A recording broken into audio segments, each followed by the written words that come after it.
We don't miss, baby, or me don't miss. It's two of us in here right now, so we don't miss still apply. I'm back. I'm back. I'm back. You know what I'm saying? New episode. A lot of shit been happening. Like I said, the format of the podcast has changed. If you came here solely for the sports, in which, let's be honest, you probably didn't, because you probably knew me from the old shit I did. If you got accustomed to knowing me from the sports, guess what? I'm still talk about it, especially today, but I'm going to be talking about some more shit, some more stuff. I'm going to try not to curse as much, too. Not because, like, I'm trying to do it for YouTube purposes, but they say that people who curse a lot, that's because their vocabulary is small. And I have kind of a larger vocabulary, so I'm going to try to, like, be a little bit more civil with it. But I'm back in this thing. Yo, and a lot of stuff has happened. And at a certain point, I'm probably going to wind up changing the recording day just because sometimes I be recording stuff and then like literally I record on Saturdays, literally like on a freaking Sunday or a Monday, and episode drop on Tuesday. Well, no, I think we might just switch episodes up to Monday, dropping on Monday. But yeah, some might drop on in the days after I recorded, but before the episode come out. And then there was like, yo, how the hell this mug ain't talk about the big thing? Like, for instance, like when Cole apologized since I recorded the last episode, the first of the last two. And it's crazy because the stuff that I was saying on the episode is like stuff that still apply. But Cole didn't apologize since then. Now I'm feeling extra late. I'm extra late today and it's Saturday. So when this episode come out, niggas gonna be like, yo, bro, come on. You a week and a half late. You feel me? So I'm not even really going to get into it. But he did apologize, and I don't respect that. It's not even that I don't respect it. It's like I'm halfway. Like, if a nigga piece wasn't being upheld for doing the things that he did, then don't disrupt your frequency because you trying to paint an image. He even said it in his apology. He was like, yo, my bros just hit me like, Cole, what you gonna do? The world hit me like, yo, what you gonna do? But I got a different take on that. I believe everything he said as far as he really don't feel no type of way. He really didn't have it in him to like go at somebody that he really respected and like that he is cool with. But I do feel that he thought at a certain point that he'd be able to throw diss tracks out, saying I don't want to call it soft, but saying the like kind of friendly things that he was saying, like saying the stuff that don't really hit hard. He probably felt he could do that and still be able to get his diss songs out. But then when he saw the public outcry of people saying, yo, the song was tough, bro, but all that soft stuff that you saying, it ain't gonna work. And he even tried to do the thing that I think a lot of people do now, where they try to do the revisionist history thing. So he went back and he said, yo, To Pimp a Butterfly, that would put niggas to sleep, bro. And knowing that in this type of society that we go to now, if music that was good or looked at upon as good in the time that it came out, if it doesn't currently fit the musical landscape of today, people will just call it trash. Like, for instance, people say that, like, you know what I'm saying? They'll go back and they say, yo, Eminem was always trash. It's like, well, relax. And, you know, their favorite person to go at is the young nigga's favorite person to go at is Jay-Z. Yo, he boring, whatever, right? But it's like, okay, you can say that don't fit the type of music that you like now based off of the music landscape now, but you can't just say that it's trash. You just say, yeah, it's not for me. It's like the way the type of music I listen to now, it's not for me. Just like how in 30 years, people gonna come back and look at whoever the most popping artist is now, whether it be Lil Baby when he had his run, or even Drake or Travis or Playboy Cardi, all these top guys, in 30 years they might go, that music not just for me. Like that's, and they won't say it's not just for me though. They'll just go, it's trash, which I just hate that. Like, I was talking to my little cousin yesterday, my little cousin who I called last week. I was talking to him last night, and I'm just like, bro. And he was asking me, he was like, yeah, because he be on that type wave where he'll call some old shit trash. but like he'll be at least try to understand it. Like, and so that's why he'll talk to me. Like, you know what I'm saying, it's a 7-year age gap.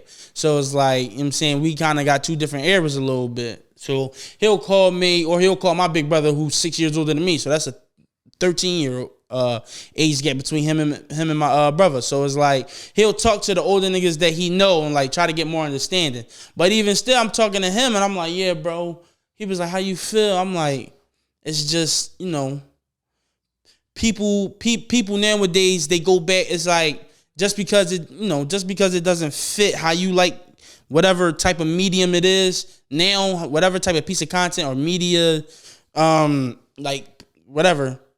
Just because it doesn't fit your taste now doesn't mean that it's trash. It just means it's a product of a different time. That's how that shit be. So Cole tried to do that though with the To Pimp a Butterfly, and he did have a lot of people going back and say, yo, you know what? That album was trash. But listen to this. I was there. I was there when that shit came out. And even I wasn't the biggest fan of it, but I can acknowledge what it did when that joint came out. You start seeing everybody try to be conscious rappers. And I'm not saying there were no conscious rappers before K-Dot. I'm not saying that. What I'm saying is, because in music, whether it be music, TV, just in life, there are always waves of whatever that continue. Like in the 2020s, nowadays, you see people trying to bring the 90s fashion back with the big clothes and see, like with the big baggy clothes and the over, like the top, like the overwear on top of the layers and stuff like that. That's just a recycle of the 90s. Freaking with TV shows, like there was a superhero boom in the freaking 80s, like in the 80s, like that the freaking Michael Keaton Batman started. You feel me? Is everything always just comes back. And nowadays, and with the Kendrick John, even though conscious rap had always been a thing, when he did that, then I swear to God, for the next year and a half, all you saw was niggas just starting to be conscious and whatnot. So it's like, he tried to do that, bro, but the whole internet saw past it. They was like, nah, bro, you can't even call this shit sleepy because, nigga, your shit sleepy, bro. So, fuck that. Because it's not the time to talk about J. Cole. Because I don't know if y'all motherfuckers heard this bomb, and I could play it too today because it's a leak. So, I don't know if y'all motherfuckers heard this bomb that Drake dropped. Listen. What the hell? Yo, that was YouTube Shorts, bro. That was YouTube Shorts, bro. So listen, I just want to go over like where I was when I heard it and like how the song came about. So I can't even lie, I was late on the Drop and Give Me 50 John. I didn't even know, I wasn't really on my phone, excuse my ashy knuckles too. I wasn't really on the internet like all crazy yesterday up until the nighttime. You know what I'm saying? I was trying to get some motion out here in these streets for real. That was some real shit. I was trying to get some motion out here. So I'm going back and forth. I'm playing the little tennis ping pong game with a little Yamin. You know what I'm saying? I'm trying to juice all the shit that I can from this conversation, from these okays, and I think so. Like, I'm trying to get all I can from these dry ass responses. You feel me? You know what I'm saying? And I succeeded too. I'll probably talk about that a little later, but I succeeded. You know what I'm saying? So I really wasn't on the phone like that. My uncle sent me a text because like I say, the same way my little cousin texts like me and my big brother for like when he want some perspective between his generation and the next, I do that with my uncle. My uncle is 40 something, I think 42, however old he is, in his 40s. You know what I'm saying? I'm only 24. So I do the same thing with my uncle. I text him all the time and we be talking about this music and whatnot. So he hit me with a text and said, drop and give me 50 with like a little thought bubble.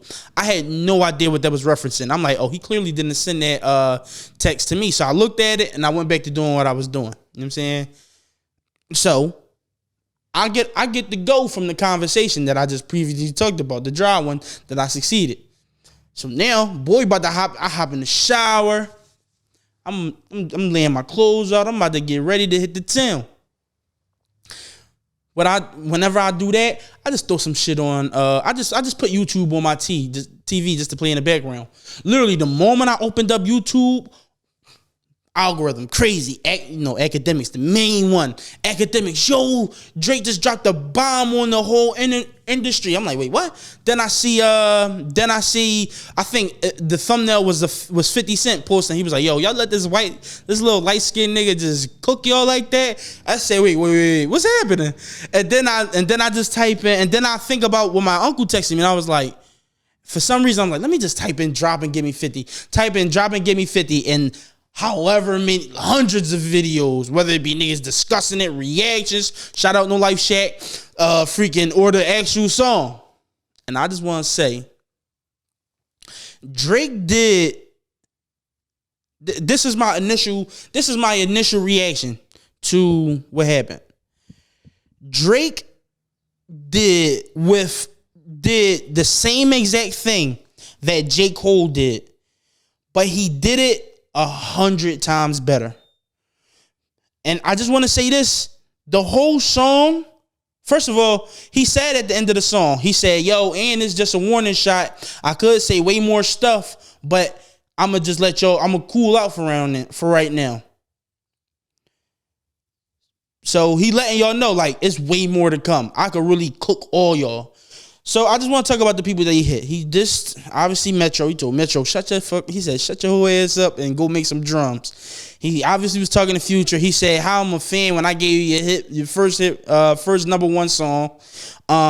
He said to Rick Ross, he said, bro, you almost 50. Why you got something to say? He said, bro, he even threw a shot at Ja Morant. Nigga said, into the basketball player known for doing the gritty, we know why you mad. We ain't even tripping. I said, oh, that just told me he fucked one of your bitches. That's really what that said. He said, oh, nigga, I know why you tripping. Man, we ain't even tripping on that. That just mean, oh, yeah, I was there in Memphis one night, you know what I mean? A little slide. She was in my shit. And I mean, I sent the bat signal out. You know what I mean? And all the fucking villains came crawling. You know, and the Bat family came crawling. Signal. You know what I'm saying? Batwoman. Cassandra Cain. Yeah, but it's not even the top niggas. Not even, Nightwing and them. Robin and Batman ain't pull up. Like, Signal pulled up. You feel me? Like, that must have been one of Ja Morant little. And he said, yeah. He said, I know why you, man. I ain't even really tripping. Bro, if you gonna diss me. Don't say in the diss, I ain't even tripping about you. That's worse than dissing me, bro. Cause now I'm a peon? What, I'm nobody to you? Nigga, that's Ja Morant. That's Ja Wick. Nigga, you better be more worried about him than Future, bro. You fucking, now every time Drake, you blast a young boy, you checking over your shoulders. You're like, oh shit, I know who that is.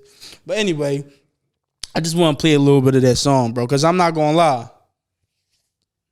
This is like, I told my uncle, I said, yo, I'm getting tired, because Ross did the same thing, and we're going to get to that a little bit later. But I said, I'm getting tired of all these niggas talking about this is just a warning shot. But if there is a warning shot, this is how you're supposed to do it.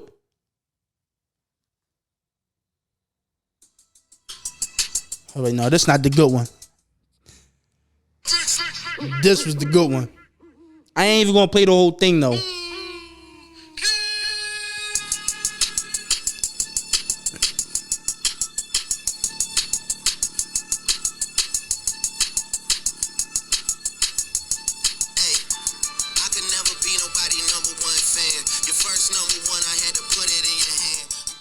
Whoa, before we even, and that's how I like my disses. I understand. I'm even talking to Kendrick. You know what I'm saying? I'm even talking about Kendrick John. That's how I like my disses. We talked about this last episode where the first thing that Tupac said, was fuck Jay-Z. He let it be known early. He said, how can I be your number one fan? A direct response to Future saying, acting like number one fan, dog. Like, no. And then he said, your first number one, Future, I put it in your hand. Pause. That's crazy. You know what I'm saying? But that's the first thing he said. And again, this is why, and he spoke about this too. He said, I don't know what Cole was thinking. That shit was weak.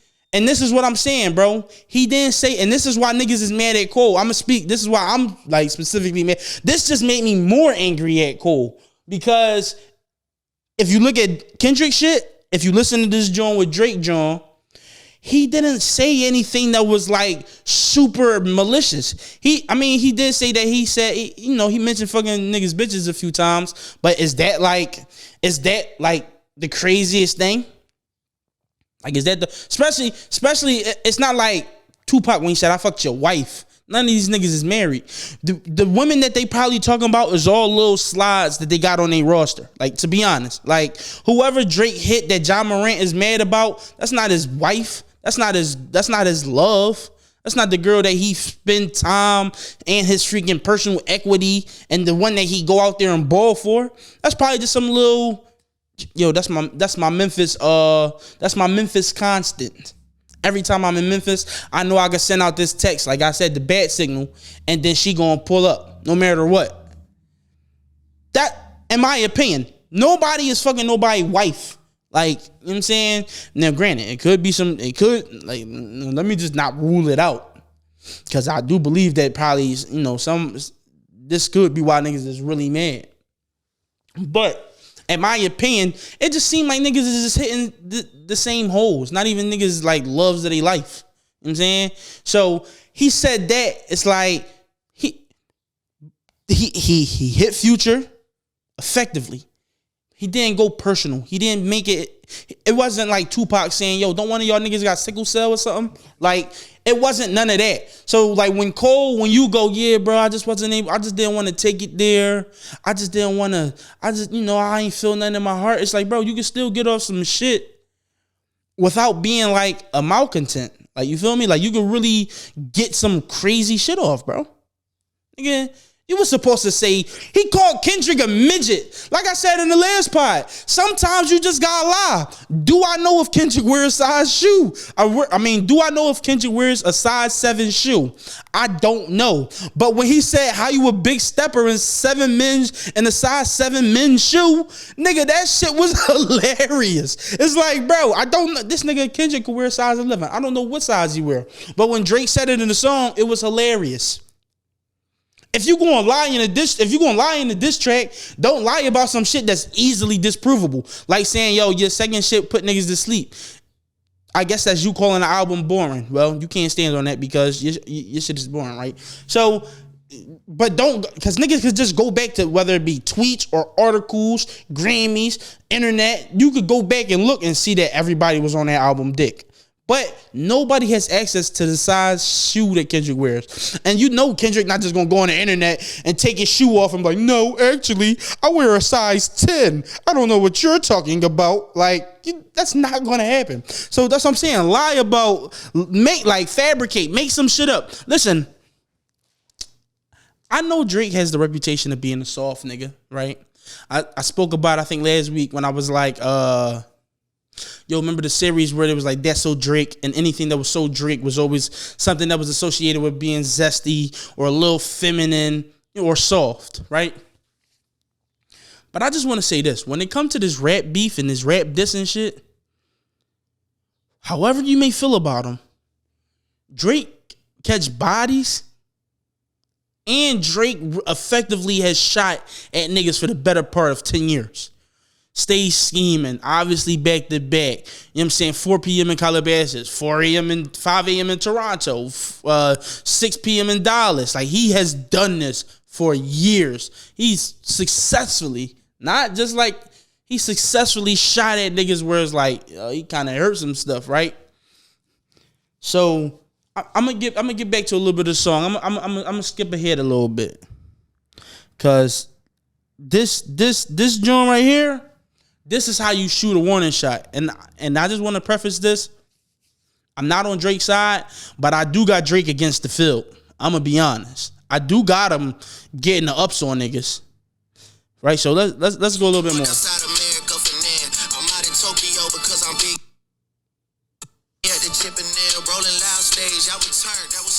Shit'll probably change if you being start to kiss and tell. Hugs and kisses, man, don't tell me about no switches. I be rocking every fucking chain I own, ex busy, ayy. I be with somebody. Listen, so he said, and this little part that I played, that this one of my favorite parts, because first of all, don't talk about you getting the fucking bed. Bro, don't talk about getting a manicure when you dissing me too. I ain't gonna lie. He said, I just got them done, so don't make me chip a nail. Listen, hold up, wait, listen. Drake be making it so hard to like stand with him because he say and do corny shit. But this one was actually hilarious. He said, I just got him done, so don't make me chip a nail. He said it should have probably changed if you be him with just kiss and tell. Again, Drake is literally saying in this song, y'all niggas is mad because I'm fucking y'all hoes. But also, you know what that line also told me? It told me that, Drake, you are the problem.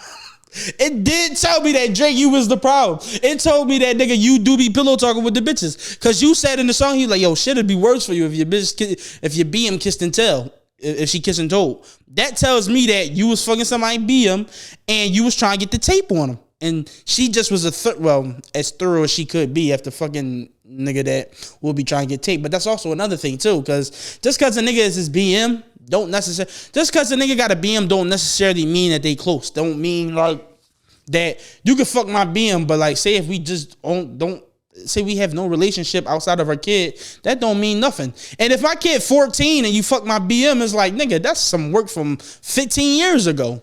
14 years plus the 9 months it took to get her pregnant. Plus, however, niggas probably busting a fast. I don't know. But I'm just going to give niggas the benefit of the doubt and say that they was fucking for months before she actually got pregnant. You feel me? So that mean, nigga, you fucking some work from 15, 16 years ago. Yeah, that's my BM, but like I don't feel no type of way. She got a whole life now outside of me. Because let's be honest, when you have a baby with a woman, bro, you really only got to be stuck with her for like the first, I'm going to be generous and say 10 years. After that motherfucker is like cognizant and able to make his own decisions, I don't got to contact his mother. Yo, son, what you want? What kind of shoes you want? You want a couple dollars? I'm giving you straight to the money. Like, you know what I'm saying? You don't got to have no type of relationship with a woman after your kid is like 8+ years old. You feel me? So, nigga, you can fuck a nigga being mom, right? But Drake, this just tell me that Drake be hitting niggas bitches and he be just trying to get tape on them. Like he just be trying to get tape. Even if that's my man, and that's how I know he like Batman. Drake might be Batman, bro.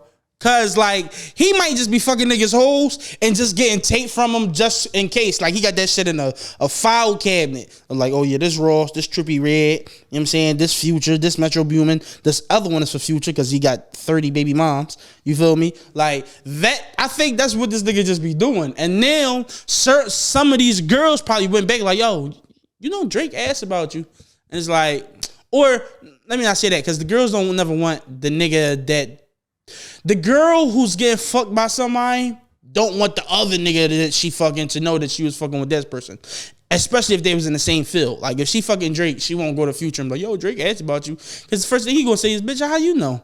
And she can't say, oh, I was fucking him. That's, you know what I'm saying?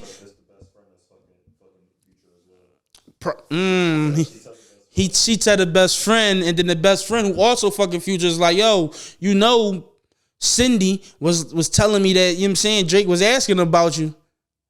And then now he got the tape on Cindy like, yo, you fucking him? You fucking Drake? And then at the point where they probably was homies, he probably, you fucking my man? And she like, yeah. And she like, what? No, we just went out. We just went to Turks. We just went to St. Bart's. We just went to Tulum. Like, no, I ain't fucking him. We was at the Maldives. But a nigga like Future who got a song literally talking about something, I just fucked your bitch in some Gucci flip-flops. He ain't falling for that. He ain't falling for that. You know what I'm saying? But I ain't gonna lie, that definitely did tell me that Drake it definitely did tell me that Drake might be in the wrong on this. You know what I'm saying? Cause nobody knew you was dissing. Nobody knew you had smoke with Ja. Like maybe they did see the pick a side when he responded to that tweet. Apparently he responded to a tweet and was like, yo, pick a side. And so, but this is how I know that it's some real shit though, because the tweet was so small and seemingly like, it just seemed like a nigga just saw a tweet and was like, yeah, pick a side. Like nothing crazy. But the fact that you responded, that means that you know it was way more beyond that tweet. And so now you in the studio like, yeah, fuck Ja too, type shit. I mean, so that's what that tell me, bro. Bro, it's just so it's bro. This shit is so much to unpack. I'm mad niggas ain't dropped the lyrics shit. Wait, let me see if I can pull up the lyrics, yo. All right, so listen, I had to find some of the lyrics. So listen, and I don't want to make this whole episode about shooting at Cole, but it's like I respect Cole so much just as an artist because he's just so good, especially over the last 5 years, bro. Like he really went up a whole level to me, bro. And to me, my bag is that sleepy like rap music. Like my favorite artist right now is Rod Wave. So if you familiar with Rod Wave, anybody gonna tell you, yo, his shit said he be putting me to sleep. So like when Cole was going through that whole he's sleepy shit, I'm like, yo, this is some of the best shit I ever heard. So I'm into that, right? But this is perfect, right? So Drake said in the one joint, he said, your last one bricked. You really not on shit. They make excuses for you because they hate to see me lit. Pull your contract because we got to see the split. The way you doing split, bitch, your pants might rip, right? I know it sounds rudimentary. I know that shit sound like, nigga, that's some 5th grade shit, right? But like I said, bro, sometimes when it comes to this rap, like when you dissing a nigga, you don't gotta be the most lyrical miracle, like double entendre metaphor type bull. Sometimes you just gotta say the thing say what you mean, right? So this is another example of him doing what Cole did, but just better. He said, your last shit was brick. Again, if I love that Drake diss, but let me be honest. He didn't really say nothing to Future or Kendrick to where I'm like, yo, he killed them niggas. It was just a well-timed like counter to everything that they was trying to get off, right? He said to Kendrick also too, he said, I get more love in the city that you from. He called him a midget. It's like, you ain't saying nothing really crazy. Like, you just making fun of me a little bit. Like, you throwing, you been. You throwing 8th grader shots at me. That's what I'm saying. It's like, Cole. But this is why I get mad at Cole. Because, like, Cole, you could have done the same thing, bro. Kendrick he said niggas want to see blood. No, Drake ain't really he did go for blood when he started talking about fucking some niggas bitches. But he never said it about Kendrick. Why? Because he probably didn't fuck none of Kendrick bitches. And like I said, if you gonna lie about something that's believable. Nobody really believe, and this might be a fault of our own because we don't know really what Kendrick be getting into. But nobody really believes Kendrick out here fucking all these whores. Even he is married.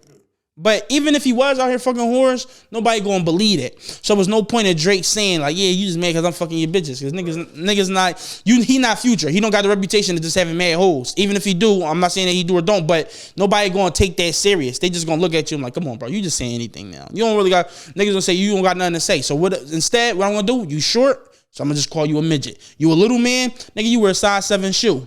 Like, that's perfect. Cole, you think niggas want you to come from blood because let's be honest, bro. Let's be honest. Cole has been taking it up for the last however many years, right? But it do come across as a little tryhardy. Like, even if you look at the first person shoe, and I'm not saying that like to disqualify the work that he been putting on. But what I'm saying is like you put so much effort into everything you do that in the response where you could have really just said, yeah, you a short ass nigga. Like, yeah, man, like you was trying to hit him in the spot where niggas would be like, oh, yo, he ended Kendrick. Like, no, if it's a shot, treat it like a shot. He was trying to go for the mega. No, you know he was trying to do? You ever watch Avatar: The Last Airbender?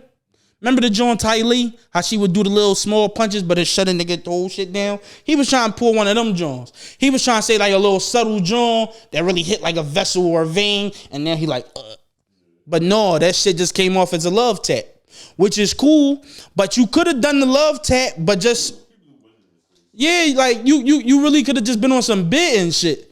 And nobody would be like, yo, yeah, this about to get to the streets.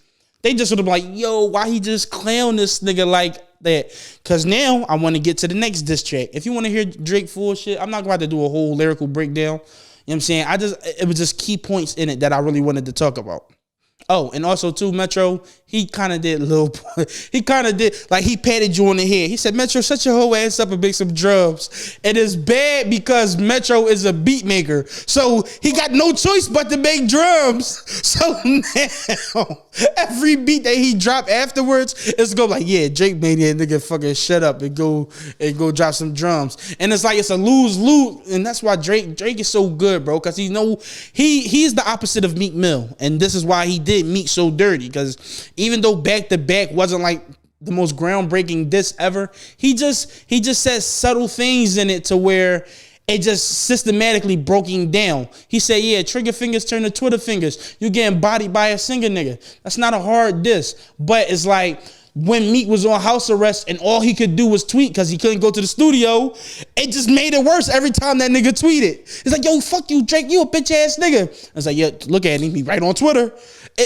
Drake is smart. He ain't in his career because he got Grammy nominated after that. He had like 3 number ones. We ain't about to get to that. Anyway. we ain't about to take this to we ain't about to turn this into Meek actually won podcast. I do got a segment on that because I don't think he actually won, but he did affect Drake too in a huge way, because after that nobody took Drake serious as far as writing. Even nowadays niggas still saying, yo, this ghostwriter went crazy. But anyway, like I'm saying, with the Metro shit, like he put him in a lose-lose because all he can do is Metro just gotta lay a verse. Metro got to call like Simba up, and I'm gonna get to Simba. Metro got to call. Did you hear yeah, I'm gonna get to that. Yeah, Metro got to call Simba, and I'm gonna get to Simba. He got to call Simba like, yo, bro, can you just write something for me so I can just rap? Cause like he got no choice but to make beats, or he could go on Twitter. But if you go on Twitter, nobody respect artists that just go on Twitter and just start talking crazy. Nobody. So he put him in a bad situation. You know what I'm saying? But like I said, I do want to talk about somebody who struck right back, and he landed a critical blow. I ain't gonna say it was like the craziest thing. It wasn't like when Pusha was like, yeah, you got a son, but it definitely was like it definitely was like it was when Ngannou punched the shit out of what's that nigga name when he punched Tommy Fury, Tyson Fury. It was like one of them joints, like huge underdog, and Ross hit him, boom, right back, because Ross came in 2 hours and dropped his verse. This nigga Plug, he said that he think that he had it already written, but it's no way that he had it written already, because he was referencing some shit that was going on in the song and what the rumor was about the song, because Drake John got leaked.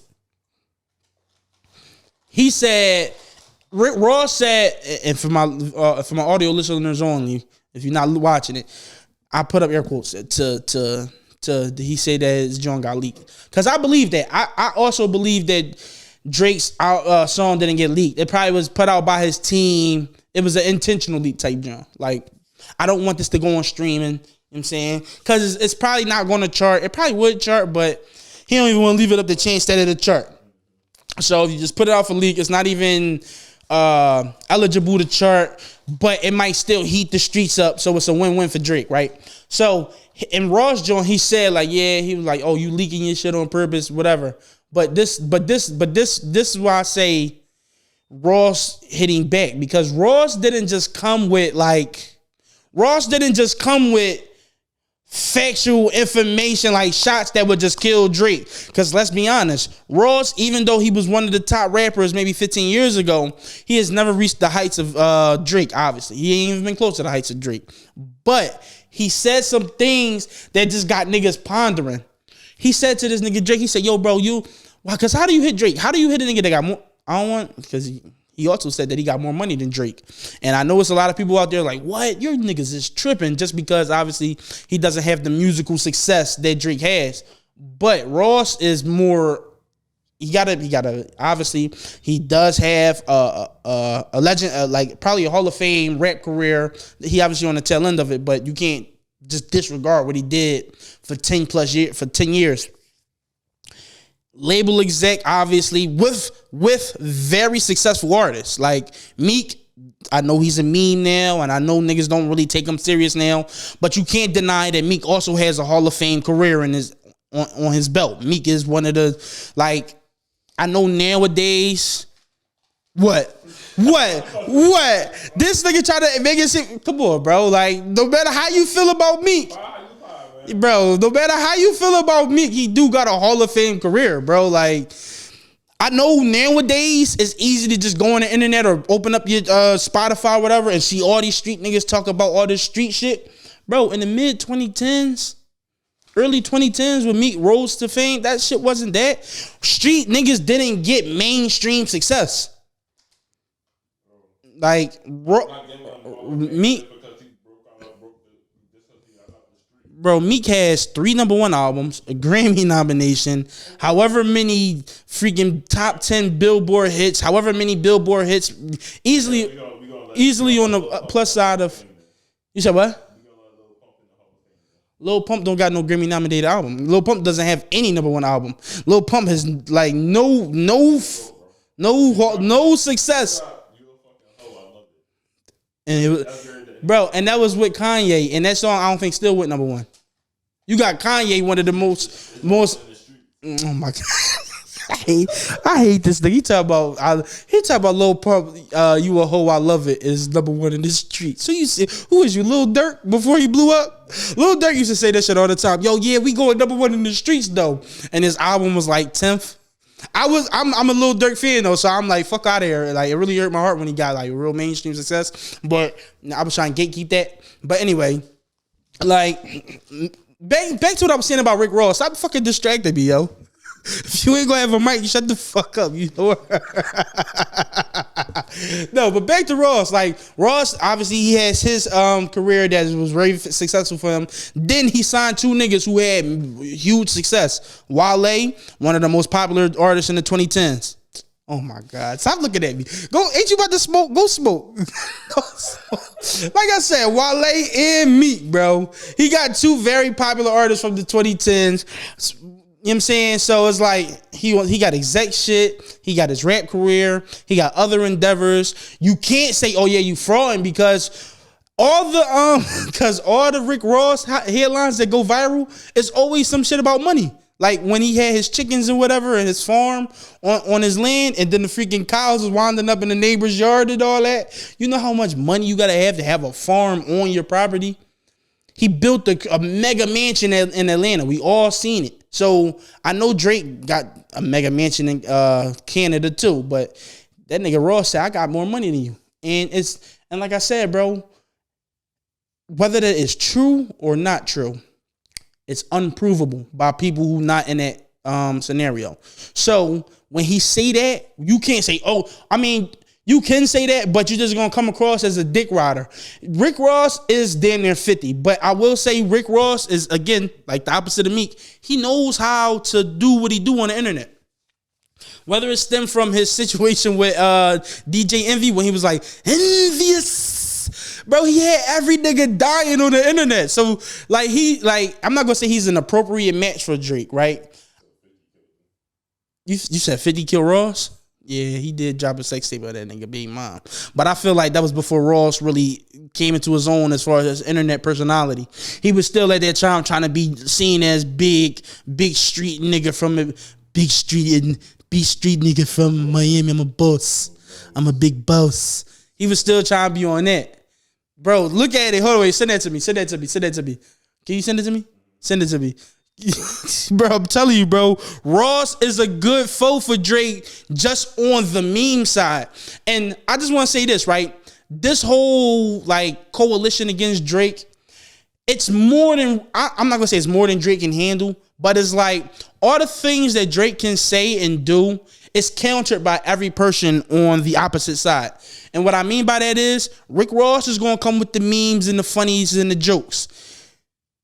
Just like Drake. Drake can come with the memes and the funnies and the jokes. He did it with me. He does that, right? Future can counter him on the, yo, I fuck mad bitches and I get money and I'm one of the most popping niggas. Obviously, Future isn't the same level as Drake, but he is one of the most, top 3 most popping rappers. You know what I'm saying? Him, Kanye, like, he is on that level of just being, like, a popping ass nigga.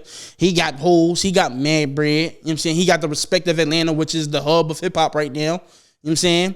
Then you got the lyrical, oh, I could break you down technically. That is countered by Kendrick. So whenever Kendrick come and you know Kendrick gonna do some, he not gonna do the same thing J. Cole did though. Whereas as far as like he just trying to bring a nigga down rap, like technically, Kendrick gonna do some shit like, oh, I hope your sentiments symbolic. Oh, I told you whatever he said, like that shit was hard. Like Kendrick know how to come, like, but I ain't gonna say like he just know how to, cause Kendrick is untested too in the heat of battle. We don't know how he gonna come with his first actual diss track. We waiting for Kendrick. And by time, and like I said, with the fucking my recording schedule, by the time this fucking episode come out, it's gonna be damn near 2 songs that came out from Kendrick and Drake. But like I'm saying, it's a killing from each nigga. If you want to go into your singing bag, guess what we got? We got Weeknd. Oh, if you want to talk about hitting niggas bitches, we got somebody who got one of your old hoes pregnant. ASAP. Like it's a counter. Like I've been watching Jujutsu Kaisen recently. Shout out to my anime niggas. Shout out to my weebs. For the niggas who watch Jujutsu Kaisen, you know all they be doing is jumping niggas in that shit. But they be jumping effectively. Like it's this one nigga who he clap in the joint and he teleport shit. They be fighting 2-on-1. He hit the clap and now he get punched up by one nigga. And then he clap and then he right back and he get punched up by another nigga. That's how this shit feel. It's like, yeah, nigga, you talking about hoes? Yo, Future, your turn. Oh, you talking about money? Yo, Ross, it's your turn. Oh, nigga, you put some shit up on your story. Hey, yo, Ross, say that nigga nose fake. Like that's like it's just crazy, bro. It's like this shit really is war, bro. But I want to get to Ross joint again. So I feel like he effectively hit Drake in key spots, right? Everybody has always talked about, and even Drake has also acknowledged his, I don't want to say self-consciousness, but he has acknowledged that, well, sometimes I be too black for the white people. Sometimes I'm too white for the black people. He used to talk about that, especially earlier in his career. So what did Ross do? Yo, white boy, you changed your nose up because you don't want to look like your father. You know what I'm saying? Then he also said, yo, you only got to the level. He said, yo, bro, you first of all, you a leech. He's saying you still in nigga flows and you got here on the bag of street niggas. Like when we was doing those early hooks for you and songs for you, first of all, you dick roll Weezy to get to you where you was at, and then Weezy introduced you to all the street niggas. And now once you elevated, you acting big shit. So now he trying to take credit of his earlier success, which, like I said, is a great fucking thing to do because it's not provable. We don't know that that's really what happened, but nobody can say that, right? I see a lot of people going at Ross. I see a lot of people going at Ross saying, yo, this and the nigga who gave you all your hits is crazy. First of all, that's pause. That's crazy that I just said that. But I might have commented back to a few people yesterday. I'm like, wait. I said I wasn't doing what? Pause? Oh yeah, I did say it. Yeah, sometimes I gotta catch myself. Yeah, I'm not doing pause. He said I wasn't doing pause no more, and I paused like 4 times. But no, bro, yeah, I'm off pause. Yeah, bro, because I'm off that pause shit, bro. I forgot about it. I did forget that I said that. Yeah, I'm off that pause shit. But no, they call me. I be forgetting when I say shit in the episode of a podcast, Bull J. I mean, like I got a lot of names. You feel me? But anyway, you kind of threw me off. Oh yeah, but like I seen a lot of people saying, yeah, you gave Rick Ross all the hits, right? All his hits that he had, and I'm like, wait, I just want to name 3 songs, and this is some of their most legendary songs: Diced Pineapples, Ashton Martin Music, Stay Scheming.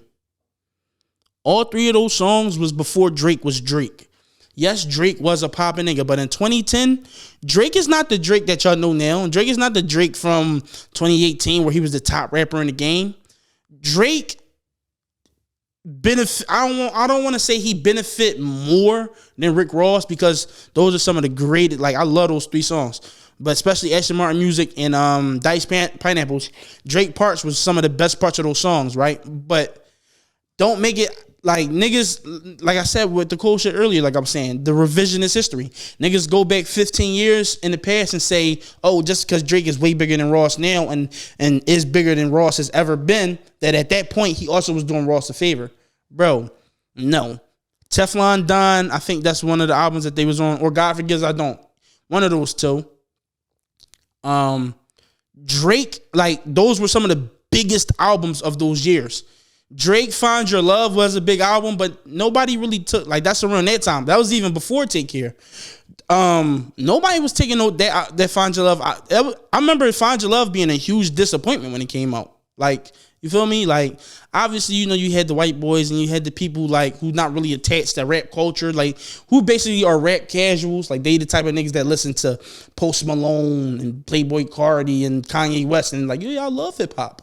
You had those niggas that listen to it, but the real niggas who really listen to hip hop, Find Your Love, when it came out, they was like, yo, it's too much singing on this joint. Like, you feel me? So, not Find Your Love. Find Your Love was the hit on that joint, but Think Me Later, I think, or Think Me Now, whatever the name of that album was. That wasn't a bigger album than Teflon Don when it came out. And yeah, some nigga probably gonna hear me and be like, what, you're crazy, look at the numbers. But it's like, bro, we talking about the impact, bro. That's probably the least talked about Drake album. Nobody talks about Thank Me Later. You know what I'm saying? Nobody even recognizes that as his first album. If I ask somebody what's Drake's first album, they might say So Far Gone or Take Care. Like, they skip over that. But anyway, like I was saying, don't try to make it seem like this is the thing that people have been doing. They've been trying to make it seem like because Drake is bigger than Ross is now, that 15 years ago Ross was still a peon and he was doing him a favor. It's just been a lot of bad takes that I've been seeing, bro. I'm saying ASAP Rocky got on the joint and was like, yo, I ain't like ASAP this to Drake because it was like, he was like, yeah, nigga, I fucked your BM. He was like, and I had the pussy before you. It was like, yeah, bro, he also fucked your BM. And I don't know when the first time he hit Rihanna, so I can't say that Drake or ASAP hit first, but it's like y'all both didn't had each other hoes. Like, that's not the way to come at a nigga. Like, if I got beef with somebody and he fucked one of my hoes and I fucked one of his hoes, I can't just be like, yeah, nigga, I got all your chicks, because it's like, bro, same. You know what I'm saying? Like ASAP, he didn't throw the proper shot. You know what I'm saying? But again, he just probably on some ish where he probably just on some ish like where like, yeah, I'm just popping my heavy. I'm saying some things to you that a lot of other niggas can't say to you. And I feel like that's what he doing, right? But I kind of want to get off of this, man, because it's a lot of developments to come, though. This how I think it's going to play out. So at some point in probably the next 2-3 weeks, Kendrick is going to drop a song. And it's going to go one of two ways. It's no in between. It's either going to be, oh my God, this was crazy. He really exposed this nigga. Yo, he really was cooking him. Or it's going to go, nah. What Charlamagne, he said to Safari? Nah, they ain't it, y'all. It's not going to be in between where it's like, yo, it's no in between. Honestly, this is how I feel. It's no in between. It's no, yeah, bro. Like, it's not going to be no discourse half and half. Like, half niggas saying like, yo, yeah, he really was on that. Or half a nigga saying, yeah, no, that shit was ass. It's going to be one side or the other. It's either going to be a bomb or it's either going to be a bath bomb. Like, and then what else? Ross probably going, based on the speed that he responded in this joint, I got him coming back in the next 2 weeks with another joint, and he gonna say some shit. The last thing I also want to talk about Ross joint, Ross's diss track to him.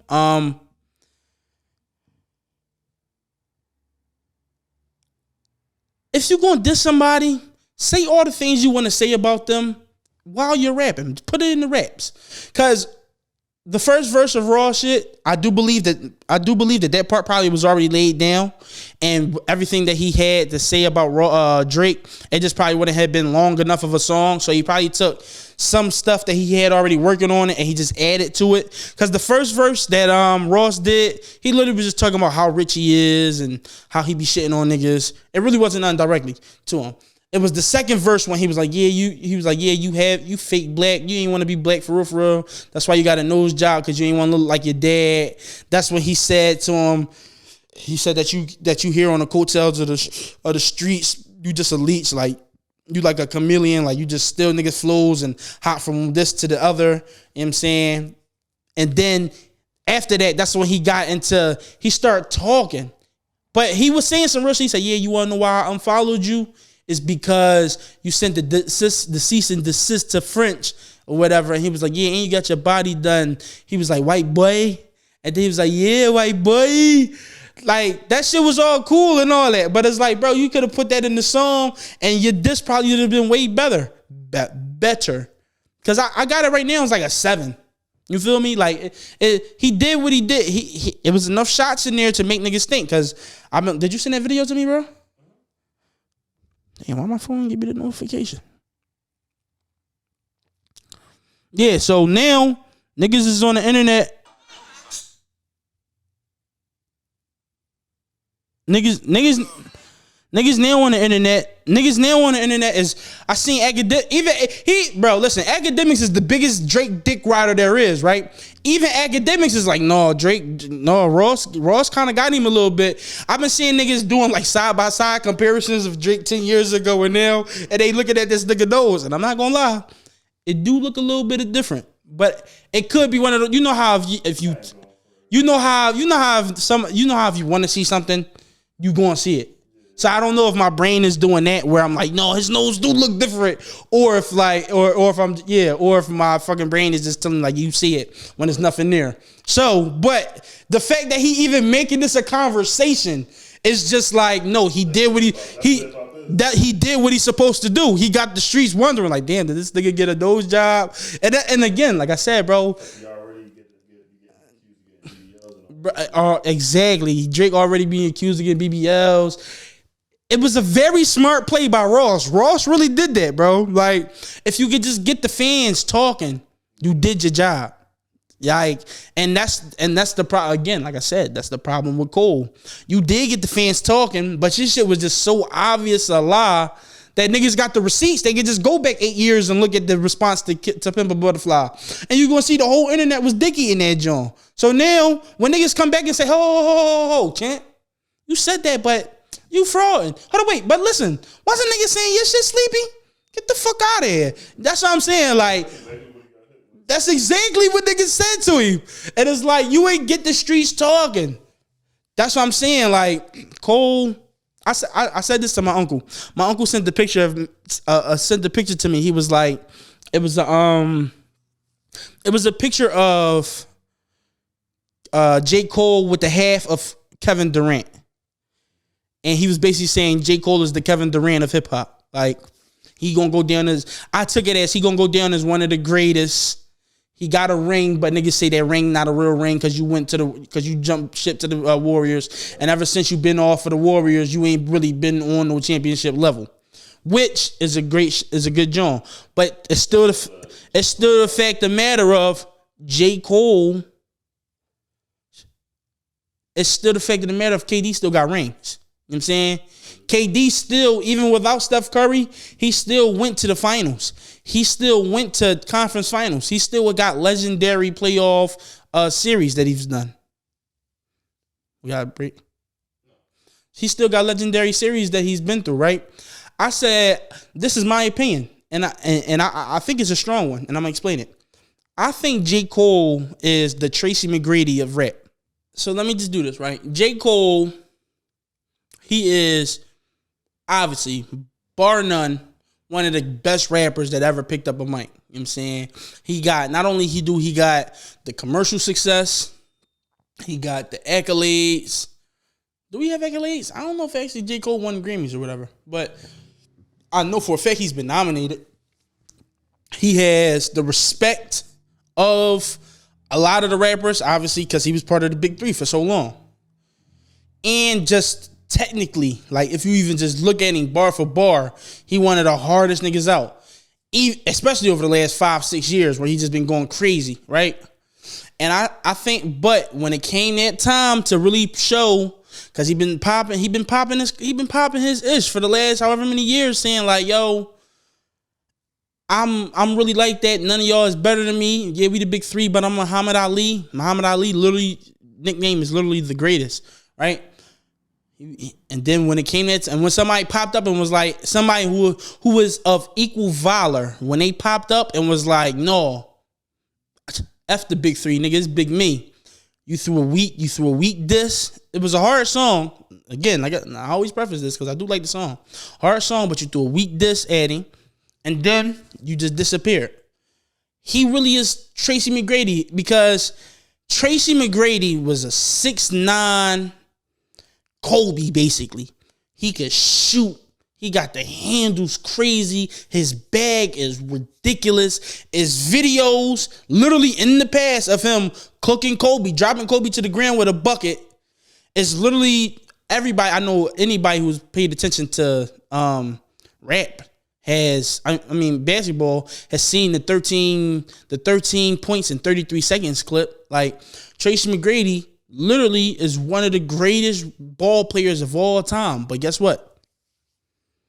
Tracy McGrady never been out the second round. Tracy McGrady never been out the first round of the playoffs, ever. He's never made it to the second round of the playoffs. Now, obviously, I know there is situations where, he was injured, or his teammate, y'all got injured, or he was on the Magic. The Magic was just bums. You know what I mean? He was in the Raptors with Vince Carter at a point, but he was just a younger cousin at the time. He was young. But the fact of the matter remains, he's never really had any type of greater success beyond the postseason. Tracy McGrady, but if there are people who love Tracy McGrady, and in 20 years, it's been 20 years since Tracy McGrady's prime, they just go back and look at Tracy McGrady and be like, yo, T-Mac low-key might have been the best ever. Yo, and then, you got those revisionists. Go back, yo, T-Mac was low-key better than Kobe. I remember D'Angelo Russell had a tweet years ago. He was like, yo, low-key, T-Mac might have been the GOAT. And it's like, for the people who was there, I'm not talking about me because I was a kid, you know what I'm saying? But for the people who was there and watched them, they like, bro, T-Mac wasn't even better than Dwayne Wade. And then that's the thing. You might look at Dwayne Wade and be like, wait, what? Dwayne Wade can't shoot like T-Mac. Dwayne Wade ain't got handles like T-Mac. But that's the thing. He might not be as gifted as Tracy McGrady, but guess what? He had the winning factor. Granted, he did do it with a better team. He had Shaq. They just stayed healthy. It's a lot of factors that come into play. But the simple fact of the matter is, and I always say this, your greatness is not determined at how skilled you are at the thing that you're being called great for. Meaning, you could be the greatest rapper ever and not be technically better than fucking J Cole. Like, you could ask anybody on the planet, yo, who's better, Tupac or J. Cole? Most people would say, yo, Tupac better. I don't think Tupac could even, like, as far as writing, metaphors, similes, all that bull crap, yo, not too many people touching J. Cole. But his music don't make you feel the way that Pac music feel.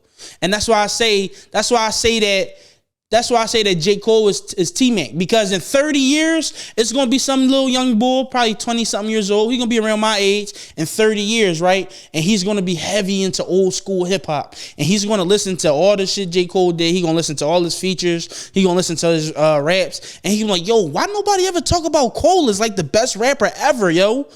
Yo, he was really spitting the hardest shit ever. And for the people who was there, they're going to say, yeah, bro, that shit changed when he apologized to Kendrick.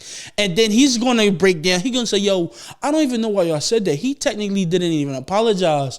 All he said was that he's not trying to go, like, he's not trying to be disrespectful to Kendrick. That's understandable, which he is absolutely correct. But I know, we know that when a nigga pop his shit the way that Cole has been doing, when somebody come up and say, yo, F what you talking about, I'm number one. And when you throw a weak diss at him and then apologize for that diss or say, oh no, I really wasn't trying to do it, I really wasn't trying to get into that you already out of the discussion. You can no longer be mentioned as the greatest rapper of all time. You can't be mentioned as the greatest of this generation. Niggas is gonna say, yo, he's a beast, but that's what like unless Kendrick unless Cole decide to hop back in the lab and be like, you know what, F what I said or whatever. But his greatness is always gonna be prefaced. J. Cole is basically a bubble ring. Niggas always say, yeah, the Lakers win a chip, but they say, yeah, it was the bubble. That's how it's gonna be with J. Cole. It's like, yo, J. Cole was the nicest nigga ever. Like, yeah, but he really wasn't about that smoke. He ain't really won it with this person. He ain't really won it with, and then it's because things always mythologize. It always become more than it always get mythicized or whatever. Fantasticalized, whatever word I'm trying to come up with. It always becomes a story greater than what it is.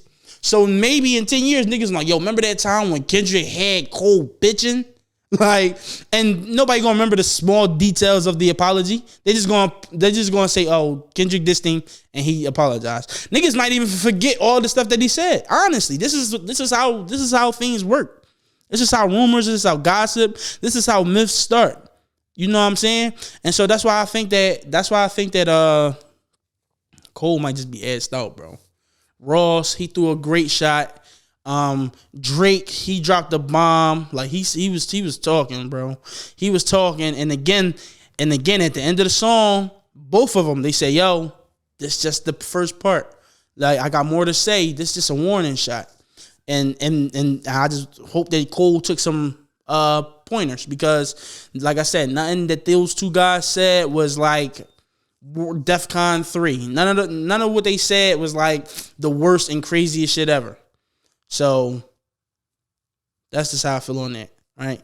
And that's really all I got on that segment of the pod, because right now I want to talk about so today's Saturday, obviously.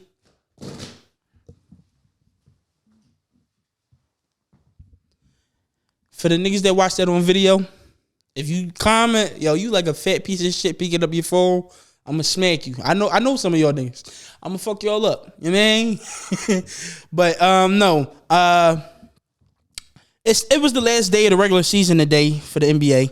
I'm gonna pull up the standings because everybody played today, so all the standings is locked in. I'm gonna just go over a quick 1 through 10, because including the play-in shit real quick.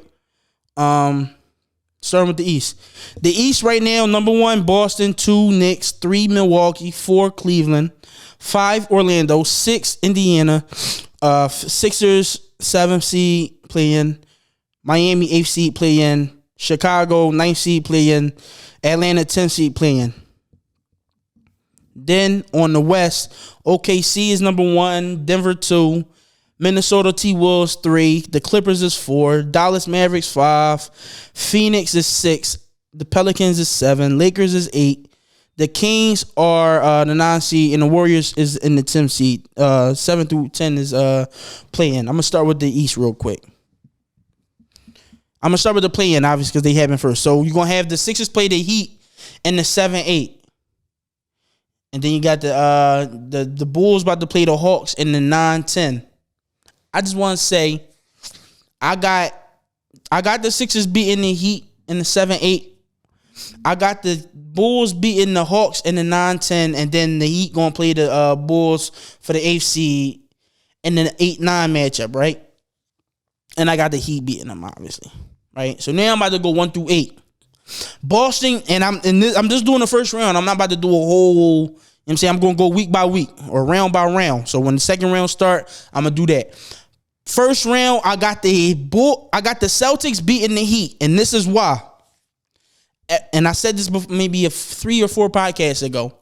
Every year that the Heat like make it really deep into the playoffs, they're always looked at as underdogs, which they still would be, but they get counted out. Like in the bubble, when LeBron left, nobody had the Heat going to the finals. Like nobody, they just came out of nowhere. They went to the finals. Then, and they upset I think they upset the Bucks that year in the first round or the second round. They upset the Bucks, and then they went to the finals. They lost. Immediately the following year, when everybody was like, yo, don't forget the Heat. Yo, the Heat might do something. They got swept by the Bucks. Niggas discounted the Heat for the next year. Guess what happened? Literally, in 2 seasons, nobody was talking about the Heat again. They thought like their team was done. They literally, again, upset the Bucks, but Giannis messed his back up. But they upset the Bucks and made it to the finals. This year, even though the Heat ain't been like a number one seed or anything, everybody who's been paying attention to the Heat has literally been like, yo, don't sleep on the Heat. And so that's why I think this round they're gonna get. And then also too, they embarrassed the Celtics last year too. They went up 3-0. They did come back to the seventh game, but in the seventh game when they played the Heat last year in the ECF, they got cooked. So Boston want them. I'm guaranteeing you that. And I think they're going to smash on the Heat. So now you got the Knicks versus the Sixers in the 2 and the 7. I think it's going to be a hard-fought match. But the thing is, over the last few weeks, the Knicks have been getting more hurt. Julius Randle just went out for the season. And the Sixers literally been getting healthier. The Sixers right now are on 8-game win streak. Joel Embiid just came back and he's been looking good. You know, obviously he's been trying to get his win under him. He's been looking good though. So I got them beating the Knicks probably in a tough, because the Knicks play the Sixers well, in a tough 6-game series. I got the Celtics beating the Heat in 5. I'm gonna be honest. The Knicks, now the 3 and the 6 is Milwaukee versus Indiana. I just want to say this: Giannis is probably out until maybe the 4th game of that series because he had a calf strain. Fuck this shit up. Remember when, for the people who really pay attention to the NBA like that, remember when KD tore his Achilles? But if you know, during that playoff run, he didn't have Achilles trouble. He went out, I think, in like the 2nd or 1st round with a calf strain. The same exact thing that Giannis went out. And the reason that he came back in the finals in like the game 4 and tore his Achilles was because he rushed back. Giannis just had that same calf strain.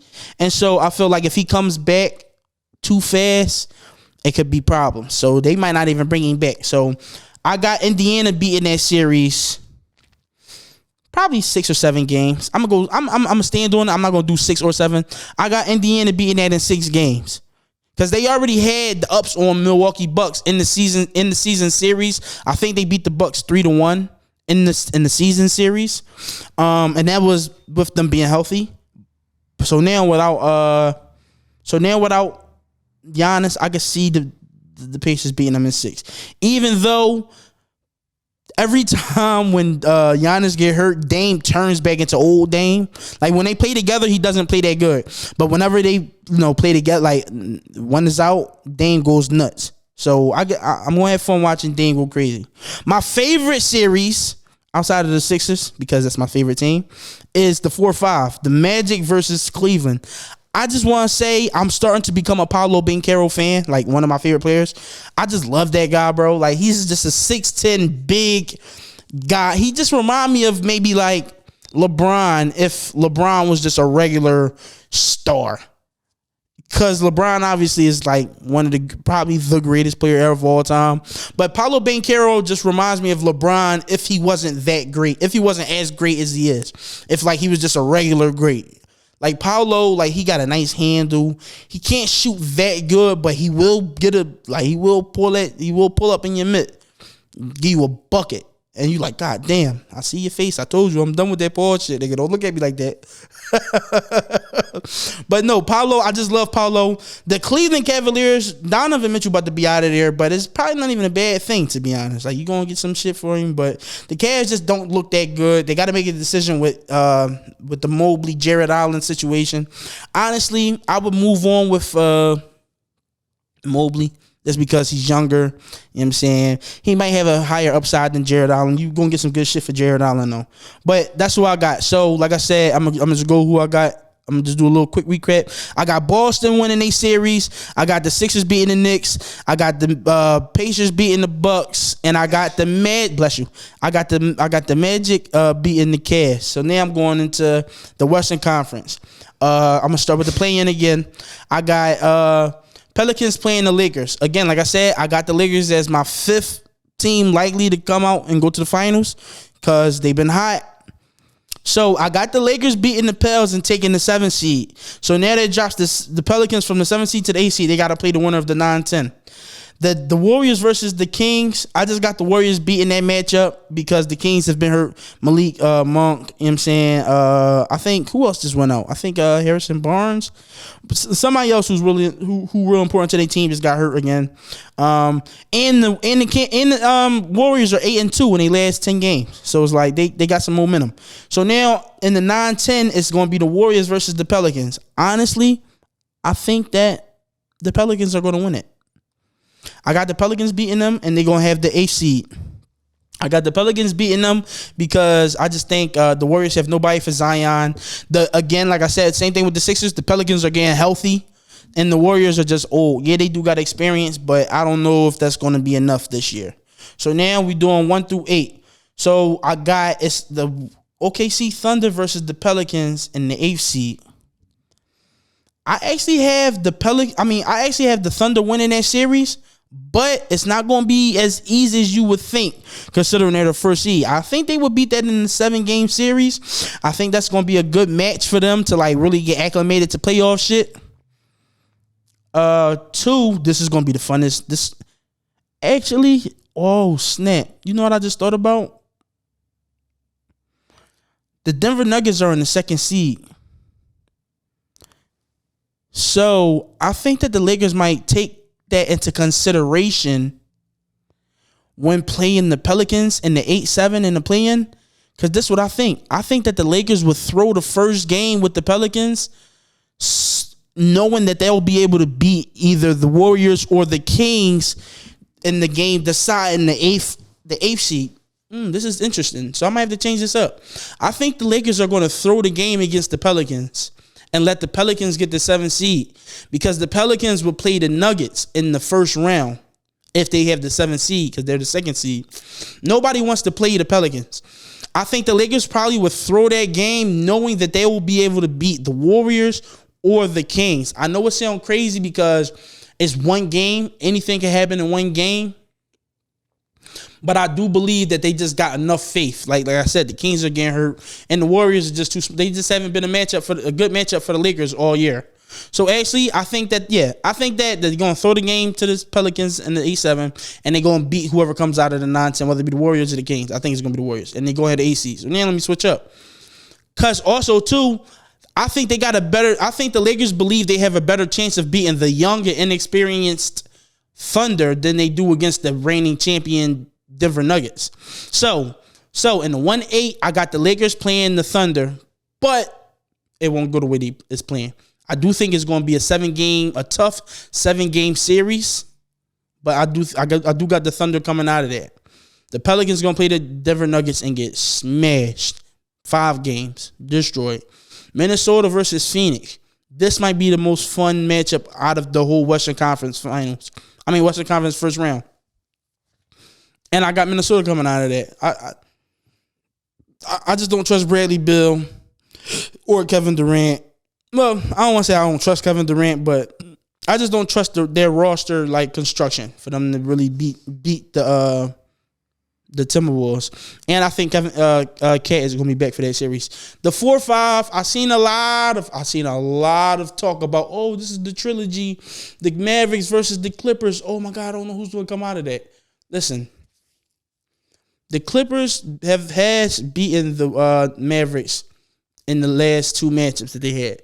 The first time they beat them, but Kristaps Porzingis got hurt, and once he got hurt, it was a different matchup. They was giving them boys the smoke. That wasn't rookie Luka Doncic, but that was first year in the playoffs rookie Luka Doncic. They don't want that.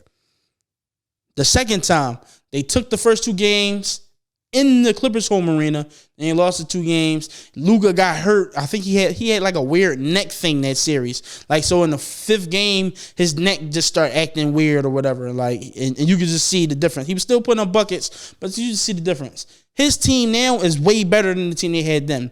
The Clippers, I know they had that little run where they was like 27-3, and they looked really good. The Clippers have been a cool team since then. They got some injuries, people coming back. So they are starting to look a little bit more healthy. But I just got faith in Luka, bro. Luka has a period every season where he just looks like he's the greatest player ever. So let me go over my matchups again. I got the Thunder beating the Lakers in 7 because they're gonna throw the play-in. They're gonna throw the first play-in game to get the 8th seed because they want to play the Thunder over the Nuggets. I got the Nuggets smashing the Pelicans in 5 games. I got the T-Wolves in a good 6-game series against the Suns. No, actually, I got the Timberwolves in a good 7-game series against the Suns, beating them. And then I got the Clippers and the Dallas Mavericks. I got the Mavericks beating the Clippers in 6. Yeah, and that's pretty much it. I'm gonna give y'all my who I like in the second round. But I'm gonna go round by round. I'm not gonna go the whole bracket right now because things change. You know what I'm saying? So that's all I pretty much got on basketball today. You know what I'm saying? It was a lot of shit going on.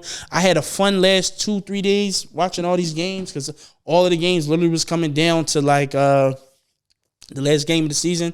I said like March Madness when I was watching it today. They had like all the scores, and they had the announcers talking about the freaking like, oh, what this game means. They need this. It's like week 18 of the football season of the NFL season when they're like, yeah, they'll get the wild card if the Packers win and the freaking Vikings lose type shit. So it was a good joint. I talked about a lot of shit today. Yo, I got some good shit coming up. In like a week. Might be a guest. Might not be a guest. Who knows? You know what I'm saying? We about to get the quality of the pod better. The pod is still growing, obviously. You know what I'm saying? Niggas just started. We getting better every week. You know what I'm saying? Niggas eventually gonna have artwork and all that. You seen my table. Shout out my man. I got names for all of them. Shout out my man Gibby for all the niggas that stuck around. Shout out my man Duckworth. Shout out Fake Scream. And shout out Freaky Deeks. You know what I'm saying? You know what I mean? And I've been Ronnie. Or Scat Cat. Or Pepper. Or Jalen. And we don't miss. Ever. I'm out.